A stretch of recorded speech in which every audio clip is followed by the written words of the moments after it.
പ്രിയപ്പെട്ടവരെ, കണ്ടാമിണ്ടി ചാനലിൻ്റെ അടുത്ത പരിപാടി നമ്മുടെ ഒരു ചർച്ചയാണ് നടക്കുന്നത്.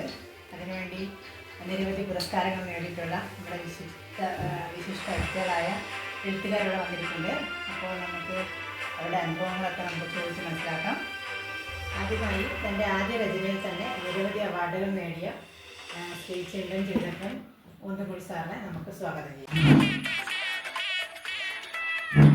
ചെയ്യാനുള്ളത് നമ്മുടെ പ്രായത്തിൽ ചെറുപ്പമാണെങ്കിലും ഒരുപാട് ജീവിത അനുഭവങ്ങൾ കൂടി നമുക്ക് ഒരുപാട് കാര്യങ്ങൾ എഴുതുന്ന ചാച്ചുണ്ണി മണ്ടമ്പിലാവനെയാണ്.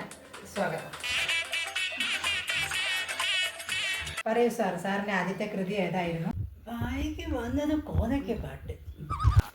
ഇത് പ്രസിദ്ധീകരിച്ചുടൻ തന്നെ എനിക്ക് 3 അവാർഡുകൾ ലഭിച്ചു. ഒന്ന് കള്ളവൻ നുണയും, ആർക്കറിയാ സത്യം, ഇത് 3 എൻ്റെ പ്രധാനപ്പെട്ട കൃതികൾ. നല്ലതാണ്, എല്ലാവരും വായിക്കണം. ഒരുപാട് അനുഭവിക്കാനും തിരിച്ചറിയാനുള്ള എല്ലാം അതിലുണ്ട്. ഇനി നമുക്ക് വേലപ്പൻ മുതലമട സാറിനോട് ചോദിക്കാം. ഞാൻ ജീവിതത്തിന്റെ താഴെ നിന്നും കീറിയെടുത്ത കഥയാണ്. കീറിയെടുത്തത് അതല്ല, അടിപൊളി കീറിയെടുത്തത്. അതിനാണ് എനിക്ക് അവാർഡ് കിട്ടിയത്. അത്ര ഒരു കഥയാണ്. കഥേന്റെ പേരുണ്ടായിരുന്നു ഈനാമ്പച്ചിക്ക് മരപ്പട്ടി കൂട്ട്. സന്തോഷം. കഥ എഴുതാനുള്ള സാഹചര്യം എന്തായിരുന്നു സാർ? ഈനാമ്പച്ചും മരപ്പട്ടി അവരായിരുന്നാണോ ഉദ്ദേശിച്ചത് സാർ? അതെ അതെ, അല്ല അങ്ങനെയല്ല. അവര് തമ്മിൽ അങ്ങോട്ടും ഇങ്ങോട്ടും കേട്ടോണ്ട് നടക്കും.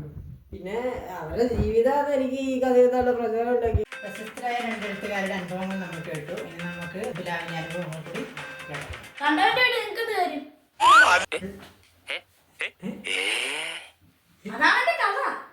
അങ്ങനെ ഏത് കൃതിക്കാണ് അവാർഡ് ലഭിച്ചത് സാർ?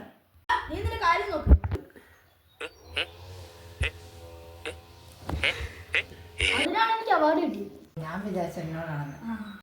താഴോട്ട് പെയ്യുന്നു, ആകാശത്തിനങ്ങനെ നീലനിറം വന്നു, ഉറുമ്പുകൾ അങ്ങനെ ഉറങ്ങുന്നു. അതാണ് എന്റെ കഥ. അതെ അതെ, ഇനി ഒരുപാട് എഴുതണം സാർ. സമയപരിമിതി പോലെ നമുക്ക് ഈ പരിപാടി ഇവിടെ അവസാനിപ്പിക്കാൻ പോവുകയാണ്. അപ്പോൾ ക്ഷണിക്കപ്പെട്ട് വന്ന എല്ലാവർക്കും നന്ദി പറഞ്ഞുകൊണ്ട് നമ്മുടെ അവിടെ വന്നിരിക്കുന്ന ശരിയാകും. അനുവദിച്ച സമയം കഴിഞ്ഞല്ലോ സാർ. പിന്നെ ഒന്നും പറയാനൊന്നും പറ്റാതെ ഇതെന്നാ പരിപാടിയാ? ഞങ്ങളെ ഉറക്കുന്ന വിളിച്ചിട്ട് ഈ ചോറിലാറേ അങ്ങനെ ചോറ് കിട്ടിയോ? ചോറ് ബിരിയാണി. നിങ്ങളുടെ ബിരിയാണി ഒരാൾക്ക് മാത്രം ബിരിയാണി കൊടുത്ത് ചെയ്യാവുന്ന